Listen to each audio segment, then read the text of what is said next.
આપણે D9 chart કેવી રીતે આપણે બનાવી શકીએ એ આપણે ડિટેલમાં ડિસ્કસ કરી હતી, બરાબર? લગ્ન કુંડળી પરથી, લગ્ન કુંડળીમાં રહેલા ગ્રહોની ડિગ્રી પરથી જે મેં તમને એક ટેબલ મોકલ્યું હતું, એ ટેબલ પણ કેવી રીતે આપણે રેડી કરવું એ પણ થોડું ડિટેલમાં સમજવાનું ટ્રાય કર્યું. એટલે કે જે બાબત આપણે બેઝિક થી શીખતા આવ્યા છે એ જ બાબતો હવે આગળ દરેક ટોપિકમાં આપણે કનેક્ટ કરતા જઈશું, સમજતા જઈશું અને બધા ટોપિક વિશે ડીપમાં માહિતી મેળવીશું. બરાબર? તો D9 ચાર્ટ એટલે કે વ્યક્તિની લાઈફનો બહુ જ અગત્યનો ભાગ. કારણ કે આપણે લગ્ન કુંડળીથી 9મા ભાવમાં, કારણ કે 9 નંબર છે, તો 9મા ભાવમાંથી આપણે વ્યક્તિનું ભાગ્ય જોઈએ છે. બરાબર? તો થોડીક શોર્ટ ટેકનિક્સ હું તમને સમજાવીશ અને એ તમારે ટેકનિક D9 ચાર્ટમાં લગાવવાની છે. D9 ચાર્ટ તમે જ્યારે પણ ચેક કરો એટલે કે એને સ્ટડી કરો, જેમ અત્યાર સુધી આપણે લગ્ન કુંડળી એકલી સ્ટડી કરતા હતા કે વ્યક્તિનું જોબ પ્રોફાઇલ કેવો હશે, જોબ ક્યાં કરવી, એની વેલ્થ ક્યાં હશે, ગ્રોથ કઈ ડાયરેક્શનમાં મળશે, થોડું ઘણું આપણે સમજવાનો ટ્રાય કર્યો. બરાબર? વ્યક્તિની મેરેજ લાઈફ કેવી રહેશે. તો D9 માં પણ આ જ બધા ક્વેશ્ચનનો આન્સર આપણે થોડોક કહેવાય ને કે સચોટ રીતે, થોડુંક પરફેક્ટ લેવલ પર આપી શકીશું. D9 ચાર્ટને આપણે યુઝ કેવી રીતે કરવા છે મેં તમને સમજાવ્યું હતું કે લગ્ન કુંડળીમાં દેખીતા ગ્રહો આપણને લાગે છે કે સ્વગૃહી છે, ઉચ્ચના છે, એ છતાં પણ વ્યક્તિની લાઈફમાં એ જ જે ભાવ બળવાન થતા હોય, બળવાન એટલે કે ઉચ્ચના ગ્રહો, સ્વગૃહી ગ્રહો, અને એ સ્વગૃહી ગ્રહો જો રિયલ સેન્સમાં સારા રિઝલ્ટ નથી આપતા, મતલબ કે સેકન્ડ હાઉસ છે અને બીજા હાઉસમાં સ્વગૃહી કોઈ પણ ગ્રહ બેઠો છે, તો વ્યક્તિને એની એ ગ્રહની અવધિ પછી લાઈફમાં વેલ્થ રિગાર્ડિંગ જે પણ પ્રોબ્લેમો છે એ દૂર થઈ જાય અને વેલ્થ રિગાર્ડિંગ ક્યાંક ને ક્યાંક ફ્લો સરસ ચાલુ રહે. બરાબર? કારણ કે બીજો ભાવ શું થયો? બળવાન થઈ ગયો, સ્ટ્રોંગ થઈ ગયો. પણ એ છતાં પણ એ વ્યક્તિ જયારે કમ્પ્લેન કરે છે કે મારી લાઈફમાં એવું કંઈ જ નથી, મારી લાઈફમાં વેલ્થ રિલેટેડ મારે લાઈફ ટાઈમ સ્ટ્રગલ રહી છે, મને પ્રોબ્લેમો ફેસ કરવા પડ્યા છે, તો આપણે જયારે ચેક કરીશું D9 ચાર્ટમાં તો એ લગ્ન કુંડળીમાં દેખાતો સેકન્ડ હાઉસનો ગ્રહ જે સ્વગૃહી છે એ ક્યાંક D9 ચાર્ટમાં એને સારું એક સ્ટેજ નહીં મળ્યું. સ્ટેજ મીન્સ કે એક સ્ટ્રોંગ એ નહીં થતો હોય એક ગ્રહ, પર્ટિક્યુલર એક ગ્રહ દ્વિતીયેશ D9 ચાર્ટમાં કોઈ પાવર સાથે નહીં હોય, કોઈ સ્ટ્રોંગ એનું પોઝિશન નહીં હોય. હવે એ સ્ટ્રોંગ પોઝિશન આપણે કેવી રીતે જોવાની છે, એના અમુક નિયમો છે, એ આપણે નિયમો આજે સ્ટડી કરીશું. લાસ્ટ ટાઈમ મેં કીધું હતું કે શુભ નવમાંશ, બરાબર? શુભ નવમાંશ, અશુભ નવમાંશ, ક્રૂર નવમાંશ. તો આ બધું શું છે? તો આપણને ખબર છે કે શુભ અશુભ ગ્રહોની ડેફિનેશન આપણે કેવી રીતે સમજીએ છીએ? કોઈ સારી વ્યક્તિ અને કોઈ ખરાબ વ્યક્તિ, લોજિકલી આપણે એ રીતે પણ સમજી શકીએ. તો કોઈ સારી વ્યક્તિ છે એ આપણને લાઈફમાં સરસ ગાઈડન્સ આપશે, આપણને ક્યાંક હેલ્પરૂપ થશે. સિમિલર કોઈ ખરાબ વ્યક્તિ છે તો એ ક્યાંક આપણું સારું ઈચ્છશે નહીં, કે આપણે ક્યાંક સારા ડાયરેક્શનમાં જતા હોઈશું તો આપણને ખોટું ડાયરેક્શન આપે. જે વ્યક્તિ આપણા સપોર્ટમાં નહીં હોય, આપણે એવું કહી શકીએ કે આ થોડી વ્યક્તિ ખરાબ છે. એ એના લેવલથી જે પણ હશે, પણ સારા અને ખરાબની ડેફિનેશન આપણે આ રીતે સમજી શકીએ. બરાબર? એવી રીતે સારા ગ્રહો અને ખરાબ ગ્રહો. તો સારા ગ્રહો લાઈફમાં કંઈક સરસ એચીવ કરવા માટે એ મહત્વનો રોલ કરે છે. સારા ગ્રહો, કારણ કે સારા ગ્રહો પાસે જે હશે એ આપણી લાઈફમાં આપણને આપશે. સારા ગ્રહો ઇટ મીન્સ આપણે એક લેવલ પર મંગળ, શનિ, રાહુ, કેતુ બધાને સરસ ગ્રહો જ ગણીશું. બરાબર? પણ ક્યાંક એમાં થોડી નેગેટિવિટી પણ છે. ગ્રહો સારા છે પણ એ જ્યારે નેગેટિવ ભાવ સાથે કનેક્ટ થાય છે, કોઈ અશુભ ગ્રહની દ્રષ્ટિમાં આવે છે, કોઈ અશુભ ભાવ સાથે, પ્લસ એના દુશ્મનના ઘરમાં, જે આપણે ગ્રહોના રિલેશનને સમજીએ છીએ, તો દુશ્મનના ઘરમાં હશે તો પણ એ ગ્રહ નેગેટિવ રોલ કરે છે. આપણે એ લેવલથી કુંડળી સમજવાની છે. તો સારા ગ્રહો પાસે એબિલિટી છે કે એ સારા રિઝલ્ટ આપશે, અને ગ્રહો જે ખરાબ ગ્રહોની ડેફિનેશન આપણે સમજીશું તો એ લેટ રિઝલ્ટ આપશે અથવા સ્ટ્રગલ આપશે અથવા પ્રોબ્લેમ ક્રિએટ કરશે. એ લેવલ પર આપણે એને ખરાબ કહીએ છીએ. બરાબર? બાકી ખરાબ કશું જ નથી આ લાઈફમાં, પણ ક્યાંય કશું જ ખરાબ નથી. બસ દરેકનો અલગ ઓપિનિયન છે, એંગલ છે, જોવાનો દ્રષ્ટિકોણ છે. તો એવી જ રીતે સારા ગ્રહો કુંડળીમાં મેં તમને લાસ્ટ ટાઈમ કીધું કયા કયા ગ્રહો સારા છે. તો શુક્ર, ફર્સ્ટ લેવલ પર શુક્ર, શુક્ર, શુક્ર, ગુરુ, ચંદ્ર, બુધ. ચંદ્ર અને બુધ. અને ચંદ્ર. બુધે, સૂર્ય છે એક ક્રૂર ગ્રહ છે. પછી એક ન્યુટ્રલ ગ્રહ છે, નહીં સારું નહીં ખરાબ, જેની સાથે બેસે એવા એટ્રીબ્યુટ અપનાવે, એવા એટ્રીબ્યુટ ગેઇન કરે. તો હવે થોડો તમારો અવાજ અવાજ slow કપાય છે, અવાજ કપાય છે. slow આવે છે. એક મિનિટ.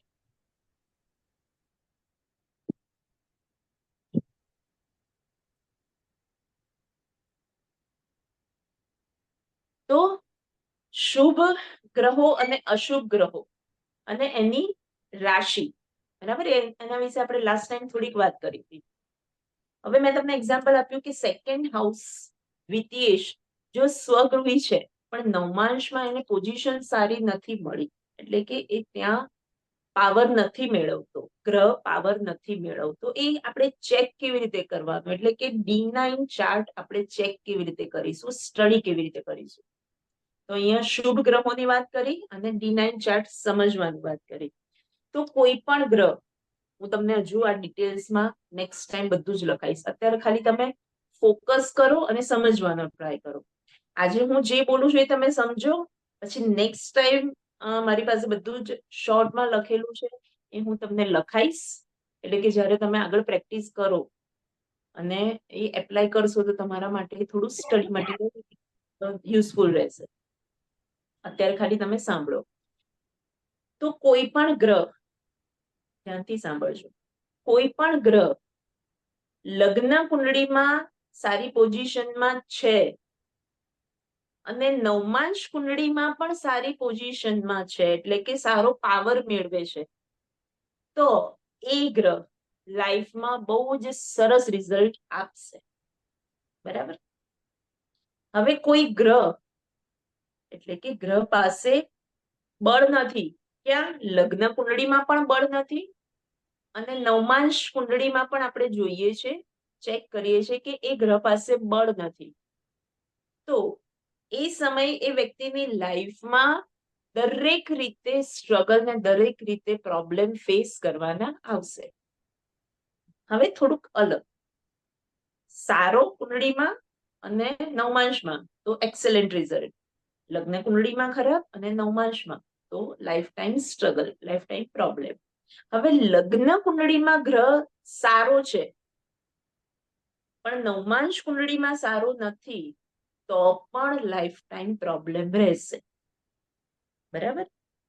એનાથી થોડુંક અલગ, લગ્ન કુંડળીમાં ગ્રહ આપણે જોઈએ છે તો સ્વગૃહી નથી, નીચનો છે કે સારી પોઝિશનમાં નથી, એ છતાં પણ જો એ ગ્રહ નવમાંશ કુંડળીમાં બળ મેળવશે, એટલે કે સ્ટ્રોંગ થશે, એની પાસે પાવર આવશે, તો વ્યક્તિ લાઈફમાં સ્ટ્રગલ કરે છે, પ્રોબ્લેમ ફેસ કરે છે, પણ એટ ધ એન્ડ સ્ટ્રગલના અને પ્રોબ્લેમના એટ ધ એન્ડ વ્યક્તિને લાઈફમાં સારા રિઝલ્ટ મળશે.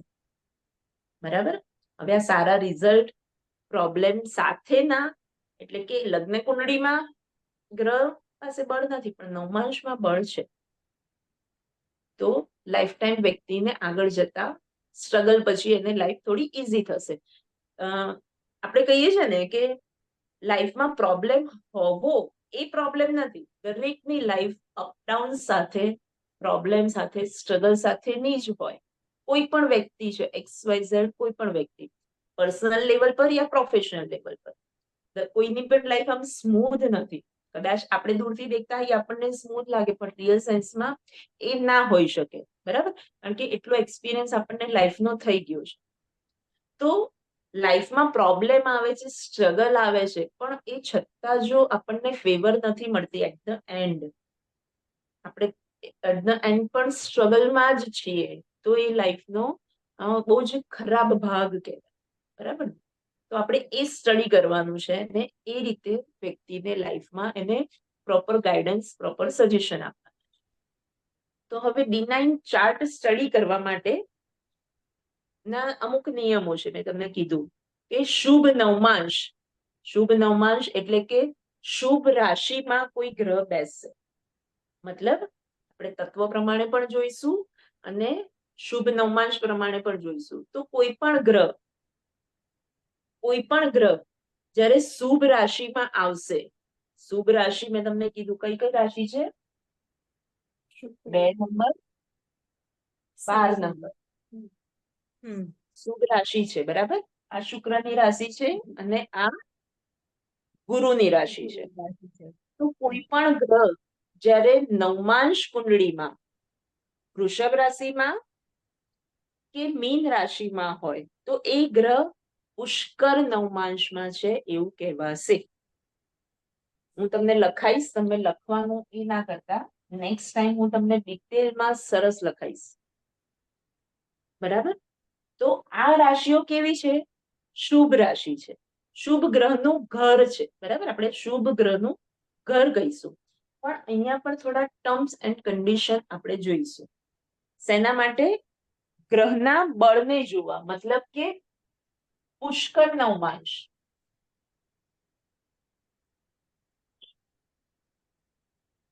કોઈ પણ ગ્રહ જ્યારે પુષ્કર નવમાંશમાં હોય એને આપણે કેવી રીતે સ્ટડી કરવાનું. બરાબર?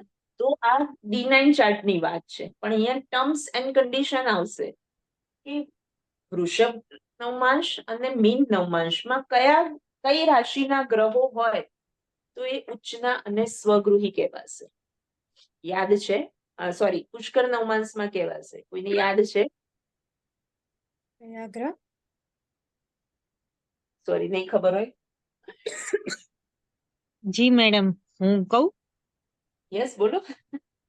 2, 6 અને 10, 3, 7 ને 11. એટલે એમ કે આ બે જે ત્રિકોણ છે, 2, 6 ને 10 વાળું ને 3, 7 ને 11 વાળું, એટલે એમ કે અર્થ ત્રિકોણ કહીએ, પૃથ્વી તત્વનું અર્થ. હા, અર્થ ત્રિકોણ.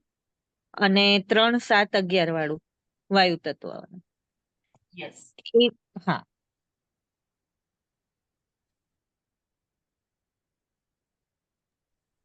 2, 6, 10 એટલે કે પૃથ્વી તત્વની રાશિ. બરાબર? 2, 6, 10 વૃષભ રાશિ, કન્યા રાશિ અને મકર રાશિ.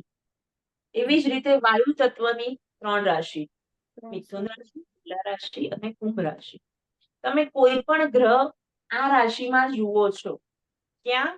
લગ્ન કુંડળીમાં. આ લગ્ન કુંડળીની વાત છે.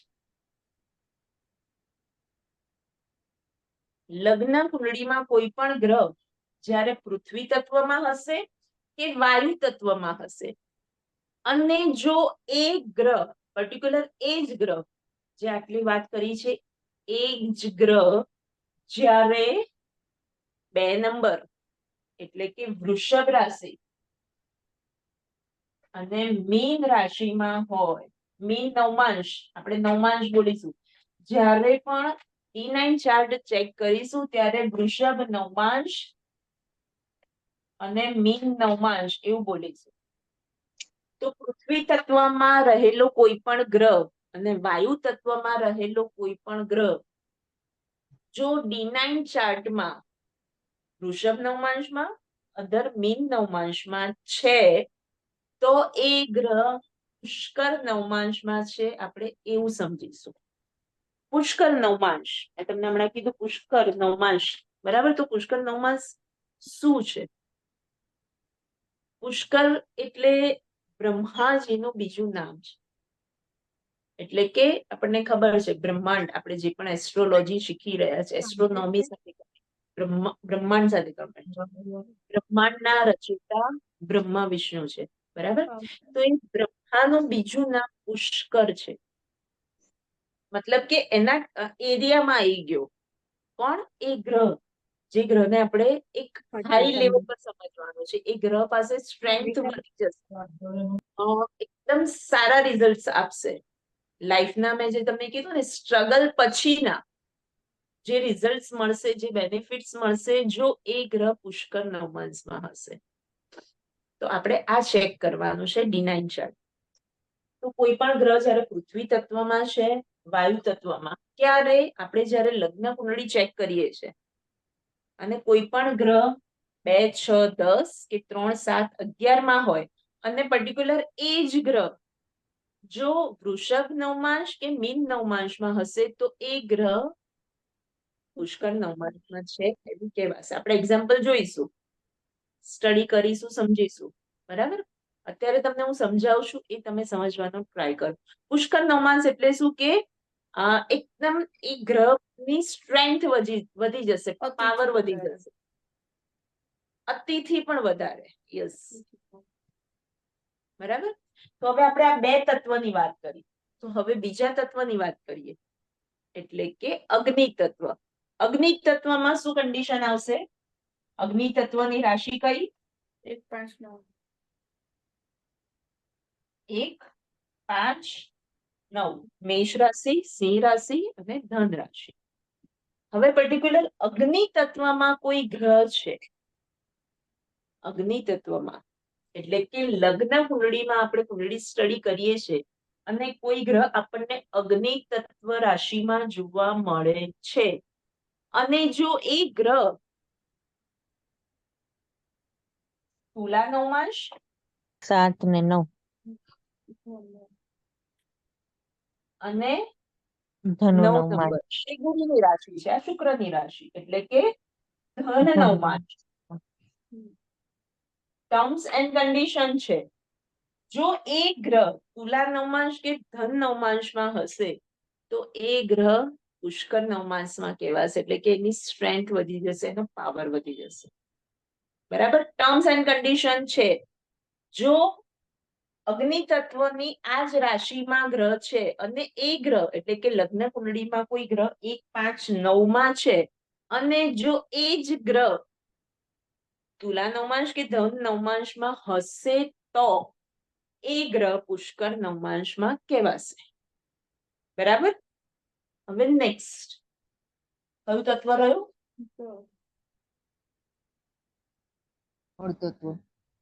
જળ તત્વ. 4, 8 અને 12 જળ તત્વ. હવે કોઈ ગ્રહ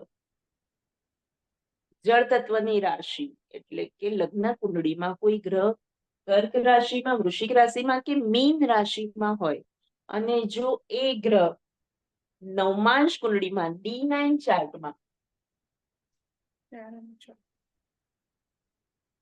4 નંબર કે 6 નંબર, મતલબ કર્ક નવમાંશ અને કન્યા નવમાંશ.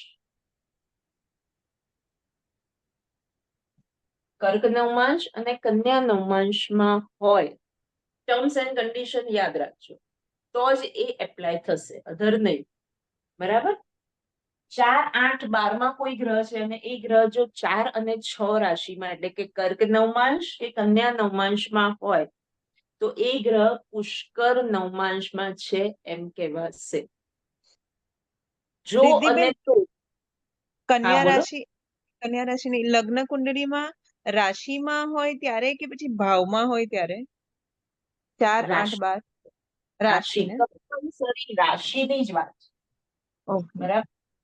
તમારે શોર્ટમાં એકદમ યાદ રાખવાનું કે 1, 5, 9 જે અગ્નિ તત્વની રાશિ છે, તો એના માટે સિલેક્ટેડ 7 અને 9 એટલે કે પુષ્કર નવમાંશ. અહીંયા તમારે લખી રાખવાનું 7 એટલે કે તુલા નવમાંશ અને ધન નવમાંશ. બરાબર? પછી 2, 6, 10, 3, 7, 11. સોરી, પૃથ્વી તત્વ અને વાયુ તત્વ, એના માટે 2 and 12 એટલે કે વૃષભ નવમાંશ અને મીન નવમાંશ. બરાબર? અને લાસ્ટ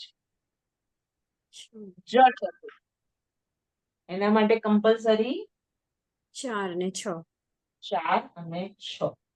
હવે તમે આ રાશિ ચેક કરો. પુષ્કર નવમાંશની આપણે જે વાત કરી, પુષ્કર એટલે બ્રહ્માનું બીજું નામ, પ્લસ આપણે જે વાત કરી રહ્યા છીએ એ ગ્રહના બળને એક લેવલ ચેક કરવા માટે કે લગ્ન કુંડળીમાં ગ્રહ સારો નથી પણ પુષ્કર નવમાંશમાં ગ્રહ સારો છે, એટલે કે D9 માં ગ્રહ સારો છે, તો એને લાઈફમાં સરસ રિઝલ્ટ મળશે જ. અહીંયા નથી એટલે કે અહીંયા પાવર નથી લગ્ન કુંડળીમાં, પણ જો વ્યક્તિ મહેનત કરે છે, પ્રોબ્લેમોને ફાઇટ કરે છે, તો એટ ધ એન્ડ એની પાસે સારા રિઝલ્ટ મળવાના જ છે. એ વ્યક્તિને સારા રિઝલ્ટ મળશે જ, કારણ કે અહીંયા ગ્રહો શુભ નવમાંશમાં આવી ગયા. મેં તમને કીધું હતું ને, ચેક કરો આ કોની રાશિ છે. આ બધી જ રાશિ તમે ચેક કરો, શુભ ગ્રહોની છે. આ બંને રાશિ ગુરુની છે, આ બંને રાશિ શુક્રની, આ ચંદ્રની રાશિ છે અને આ બુધની રાશિ છે. બરાબર?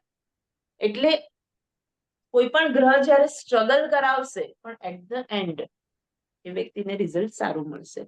એટલે લગ્ન કુંડળીમાં બળ નથી, પણ જો નવમાંશ કુંડળીમાં બળ છે, તો બળ માટે ફર્સ્ટ લેવલ, આ જસ્ટ આપણે પહેલું લેવલ જ સમજ્યા જે જો અને તોની વાત છે, કે જો આ ગ્રહો આ તત્વમાં કે આ રાશિમાં છે અને તો જો D9 ચાર્ટમાં આ શુભ નવમાંશમાં છે, ટર્મ્સ એન્ડ કન્ડિશન એપ્લાય કરવાની, અને આ તમારે થોડુંક મોડે કરવું પડશે. તમે 10 કુંડળી પર એપ્લાય કરશો એટલે બાય ડિફોલ્ટ તમને યાદ રહી જશે. પ્રેક્ટિસ કરવી પડશે. બરાબર? મેં તમને કીધું તો તમારે સાઈડમાં એ બધું જ લખી રાખવાનું અને સાથે પ્રેક્ટિસ કરવા બેસવાનું. તો 10 કુંડળી પર એપ્લાય કરશો તો ઇઝીલી યાદ રહેશે. થોડોક ટાઈમ લાગશે, કારણ કે હવે આપણે સ્ટડી કરી રહ્યા છે હાયર લેવલ પર, એટલે કે એડવાન્સ લેવલ પર. તો થોડી પ્રેક્ટિસ તમારે વધારવી પડશે, થોડું માઇન્ડ પણ એક્સ્ટ્રા દોડાવવું પડશે. બરાબર? તો ટર્મ્સ એન્ડ કન્ડિશન કે પહેલો નિયમ કે કોઈ પણ ગ્રહ પુષ્કર નવમાંશમાં છે એ ચેક કરવું. તો એ ગ્રહનું બળ કેવું થઈ જશે? વધી જાય છે. પણ કેવી રીતે? જો લગ્ન કુંડળીમાં કોઈ પણ ગ્રહ આ તત્વમાં છે અને સિમિલરલી આપણે ચેક કરીએ તો શુભ નવમાંશમાં આવે છે. એમાં 1, 5, 9 માં હોય તો 7 અને 9 કમ્પલસરી. જો 1, 5, 9 માં હોય અને 2 ને 12 આપણે જોઈશું તો એ રિઝલ્ટ નહીં આપે. આ ટર્મ્સ એન્ડ કન્ડિશન 1, 5, 9 માં તો પુષ્કર નવમાંશ માટે 7 અને 9 નંબર જ એપ્લાય થશે, એટલે કે તુલા નવમાંશ અને ધન નવમાંશ. અને પૃથ્વી તત્વની રાશિ અને વાયુ તત્વની રાશિ માટે પણ કમ્પલસરી 2 અને 12 નવમાંશ જ એપ્લાય થશે, એટલે કે વૃષભ નવમાંશ અને મીન. અને એટ ધ એન્ડ 4, 8, 12 જળ તત્વની રાશિ માટે આ બે રાશિ ફિક્સ છે, ફાઇનલ છે. જેમ 4 નંબર કર્ક રાશિ ચંદ્રનું ઘર છે એ આપણે માની લીધું છે, આપણે ફિક્સ સમજી ગયા છે. બરાબર?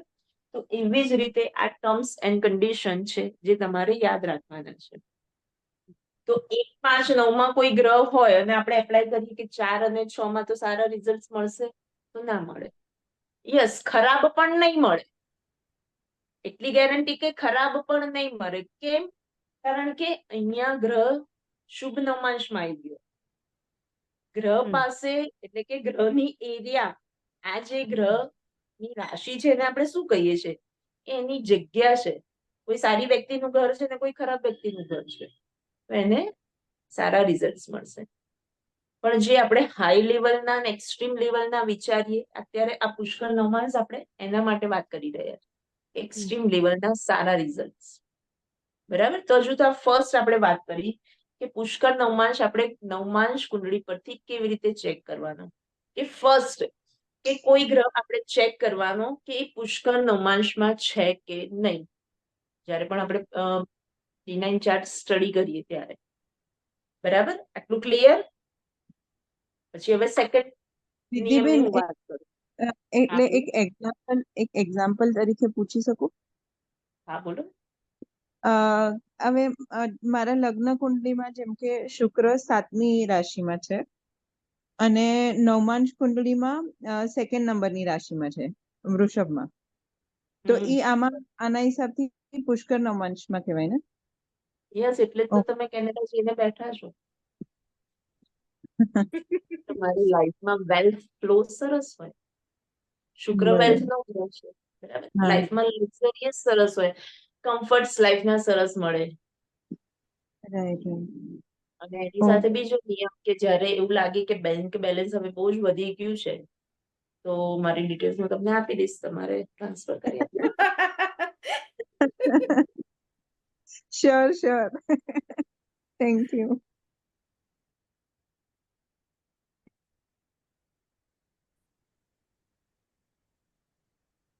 ચલો, આ વાત કરી આપણે પુષ્કરના 5, બરાબર. હવે સેકન્ડ, વર્ગોત્તમી ગ્રહ.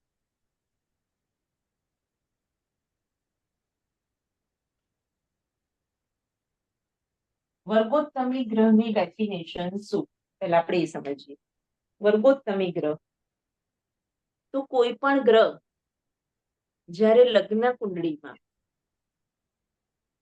કોઈ પણ ગ્રહ XYZ કોઈ પણ ગ્રહ, બરાબર, રાહુ કેતુ પણ આવી ગયા, અશુભ ગ્રહ, શનિ મંગળ, કોઈ પણ ગ્રહ જ્યારે લગ્ન કુંડળીમાં જે રાશિમાં છે, જે રાશિ એટલે અહીંયા પણ અગેન કોઈ પણ રાશિ હોય, બરાબર.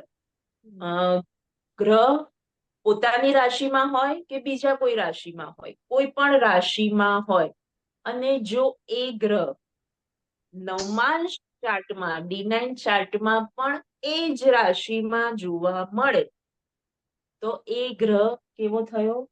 વર્ગોત્તમી ગ્રહ થયો. એ ગ્રહ પાસે પાવર વધી ગયો. કોઈ પણ ગ્રહ, ફોર એક્ઝામ્પલ, 1 નંબરની રાશિ છે, મેષ રાશિ છે, અને શનિ એક રાશિમાં, એટલે કે ફર્સ્ટ મેષ રાશિમાં છે અને ત્યાં બેઠો છે શનિ, તો આપણે નીચનો કહીએ છીએ શનિ, બરાબર. પણ D9 ચાર્ટમાં પણ મેષ નવમાંશમાં તમને જોવા મળે, તો એ ગ્રહ વર્ગોત્તમી ગ્રહ કહેવાશે. ફર્સ્ટ આપણે લગ્ન કુંડળી તો ચેક કરવાની જ, પણ સાથે સાથે પેરેલલી હવે D9 શીખી રહ્યા છે, તો એ પણ ચેક કરવાની. તો પુષ્કર નવમાંશ અને સેકન્ડ લેવલ પર વર્ગોત્તમી. કોઈ ગ્રહ સેમ પરિસ્થિતિમાં, એટલે કે લગ્ન કુંડળીમાં પણ એ જ રાશિમાં અને નવમાંશ કુંડળીમાં પણ એ જ રાશિમાં હોય, તો એ ગ્રહ વર્ગોત્તમી કહેવાશે. XYZ કોઈ પણ રાશિ અને કોઈ પણ ગ્રહ, બરાબર.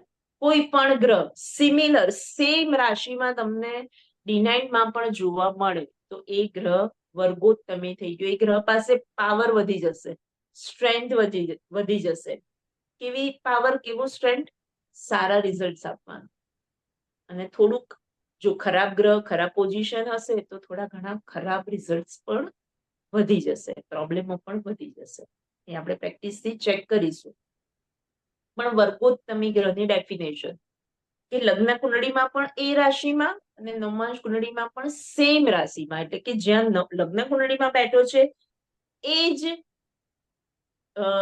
પોઝિશનમાં D9 ચાર્ટમાં તમને જોવા મળશે, એટલે કે રાશિ પણ સેમ અને ગ્રહ પણ સેમ, તો એ ગ્રહ વર્ગોત્તમી ગ્રહ કહેવાશે.